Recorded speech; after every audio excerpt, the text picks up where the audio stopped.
Nirmala Kenyam Kanasan Kontin Lianka Rashni Kanwar Online TV Bana Rash Kakwi Gambella Kamandan Lerode.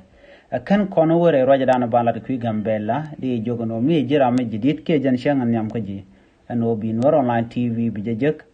the Jogono Jen Nwaka Kanasan Kokien. Kagor Ban o Jen B notification bell Bijatwine Ko, Blatin content Banonka, Bukashamala Jage. And Rajan Linguasame, Kakwi Gambella, a Rhyme Boom, a Mass. Kagor shoplo mugwa shala dinene rewika gambela eno de na barar ke de na wishare de demonstration de jelat ke de na de protest ke kwimal kare wishka gambela shara jama chaja kweni no ka social media gwan me chaja nywaka ne tungwan gambela ngai ke jeno ne tungwan long shika liuten kanedin konti liu kanware ando badana liu ke muda kananga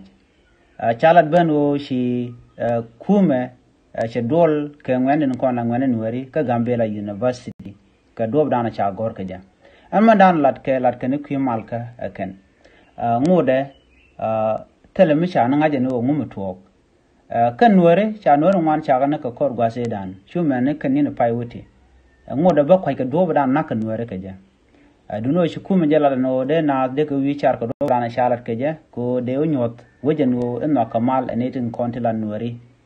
And the match a con to a corun tekon, was a danated a lot to meet a quirka. Shua demonstration midi try and rar and Nurika Kimalka. And made an elatke, Chan Werichago connect, Machan Wernak, Kajaron Kindara will but the Gedan. Chuan Wernak was more to now arc demonstration, Kiwana which are Kagarkan and will not name mal. And no more. Mechi butuok shwamala machwajeling ji Ethiopia dia kana kana duhare mena gwaze dane chanwer chakana kana ngajenu ngum nakanwer shu men me cha mala mo chajelat ete mal enta mije nyago lu njogo no ba malum ba jelat bina wi char ba demonstration ba jelat an wala ga chanja nang de kel ka fayde gron kina dal jendang re ngwan tele clear information ki ler mu gwa mi ngai kelo de gwano ngumu wona wi char ka je ki dobedin wa mal waje nunga je ka kan root cause kana kon ngach no wona na wi char bang lora bang ka kwi ko ba ngaju no na kamal ne kon lan were an te janda na de na rodin te ka je ngoda kan no gwada dana la wa demonstration la tin ki gwar ka ngwana no wa mal waje la wi char an gwas mo de na ren kon te jeno ngumu na ka nuare ka ngu ka ngan nang nuare to ka reason adien Manak la nure na kaje monerun ka bakana shi kuma Ethiopia ke kuma Gambela kene din kona na kanure che ga be jogono palnang nure nerun la na kana nure tele mu gwa mishi munto ka Gambela kone to ngwan ngai kene kon lat ko din ka Gambela nure na ka kene shiang ka ngoda ba shi kuma che dob na ka nas che jala de gwa ka cha ja ngaje gwa no dob ndien mala na kanure mo ka baja kap chongade la bana nak bang ba mal ba jalo lat belet chiriam nen kon ci loñ bete ci telo don wasamo ana me akel mi bej bej rewi ka Gambela ko cha targa mananen nakana ko cha jibna lat la wa gono ba mal ba jalat ka jano ci na ci liutin riem na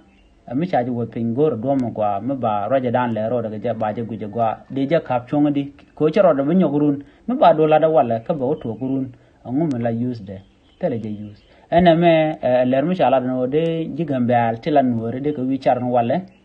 ko de kan mal de kan nyop ana me jele daniel nga jen gwasme ka dob dan chala ka jen ode no de kan wichar ka chen ndang de kel ka payde ron kina daro jen ndang ro wan kenen ko na chala re dula ko ja tandi en duno cha pe ka tin ko na cha go social media no gor kana mal ka dob dan chala ka jen chala no shi kwar shi ka pal shi ka je ka kwarlo ako de la bus tin kon la bus lo ako chukana goron gwa dong de mal de jalat tin kon ni ken galat la detail kan ko kon ngaju no mu wete ko gwas mbaga linga ja gwa baga no yak do dan yen linga ja ka kuy mal ko men gor ken wo de Gambela da ta kamal ajanda ni linga jan gwa sama ne biya ta kamal nyoga jaga ne din ko kien ne bye bye